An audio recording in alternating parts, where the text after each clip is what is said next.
ኧረ ባንኮችንም እንደው እግዚአብሔር ያኖርልን፣ እግዚአብሔር ይስጣችሁ። እውነት ኧረ እንደው ከክራይ ቤት ወጣሁ እኮ ተገላገልኩሽ። ሄሉ እንኳን ደስ አለሽ። የሰው ልጅ ለፍቶ ጥሮ ስደትም ሄዶ ስንት ነገር አድርጎ ለቤተሰቡ ነው የሚሆነው አይደለም። ሁልጊዜ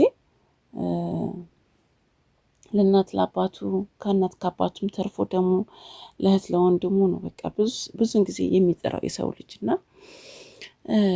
ሄሉ በጣም ጠንካራ ሴት ነች። ከዚህ በፊትም የምለው ነገር ነው።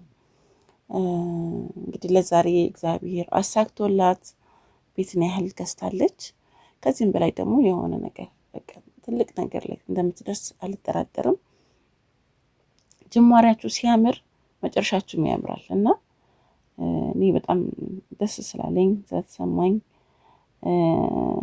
በቃ ሁሌም ታውቃላችሁ የእሷ ደስታ እንደሚያስደስተኝ እና እናትሽን በዚህ መልኩ ስላስደሰትሻቸው በጣም ደስ ብሎኛል።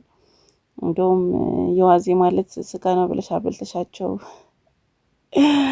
ሶያ እንትኑን ትንሽ ተናድጄ ነበር፣ አልሰራሁበትም። በእርግጥ ትንሽ ማሞኝ ነበርና ዛሬ ደግሞ በዚህ መልኩ ስለካሻቸው በጣም ደስ ብሎኛል።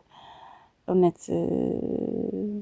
የእናት ደስታ መቼም ቀላል አይደለም። እናት ስትመረቅ እናት ስትደሰት ማየት ቀላል አይደለምና እንኳን ለዚህ ክብር ማዘርማ በቃዎት፣ እንኳን ደስ አሉት እላለሁ። እውነት እንደ ቤት ኪራይ የሚያስጠላ ነገር የለም በተፈጥሮ። ወሩ ከመቼው እንደሚደርስ ምናምን በቃ ያለው ነገር ይደብራል። መቼም ተከራይቶ የሚኖር ሰው ያውቋል። እና የቤት ኪራይ እንደ ቤት ኪራይ የሚያስጠላ ነገር የለም። ዛሬ ላይ የራስ ነገር ሲኖር ደስ ይላል። ዛሬ በአሁን ሰዓት ላይ ቤትን የመሰለ ነገር የለም። እንደ ቤት የመሰለ ነገር የለም። በብዙ ነገር የሚጠቅመው ቤት ነው በቃ። እና እንደምታዩት ነው። እናትሽም ምርጥ እናት ነች፣ ደስ የምትል በቃ። አባትሽም ምርጥ አባት ናቸው። እውነት ስላየኋቸውም በአካልም ስላየኋቸውም በጣም በጣም በቃ ደስ የሚሉ ቤተሰብ፣ ደስ የሚሉ አባት፣ ቤተሰቦች በሙሉ ደስ የሚሉ በቃ ያላለ ለሰው ልጅ ያላቸው ትትና፣ ለሰው ልጅ ያላቸው ትንሽ ትልቅ አይሉ፣ ጥቁር ነጭ አይሉ፣ በአንድ አይነት የሚቀበሉ እናትና አባት ነው ያላት። ወንድሞቿን በዛው ልክ በቃ። አንዳንዴ መባረክ ማለት ትልቅ ነገር ነው።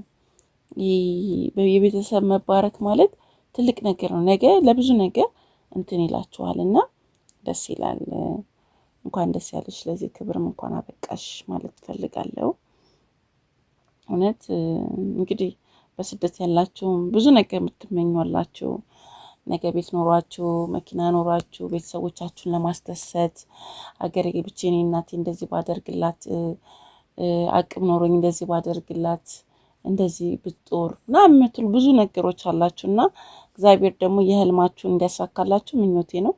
መቼም ሰው ህልሙን ይኖራል፣ ህልሙን ያሳካል ብዬም ተስፋ አድርጋለሁ። ሰው ልጅ ከጠነከረ ህልሙን የማይኖርበት ምንም ምክንያት የለውም።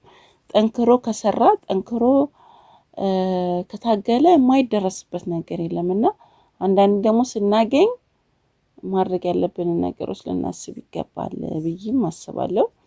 ለማንኛውም ይሄን ነው የምለው። እንግዲህ ሄሉ ጥንካሬሽ፣ ብርታትሽ፣ በሁሉም ዘንድ የዋህነትሽ፣ ለሰው ያለሽ ክብር እኔ መናገር እስኪያቅተኝ ድረስ ነው እና ለዛሬ ደግሞ ይሄንን ትልቅ ነገር ይሄን ሲመኙት ነበር፣ በልባቸው ሲያስቡት ነበር።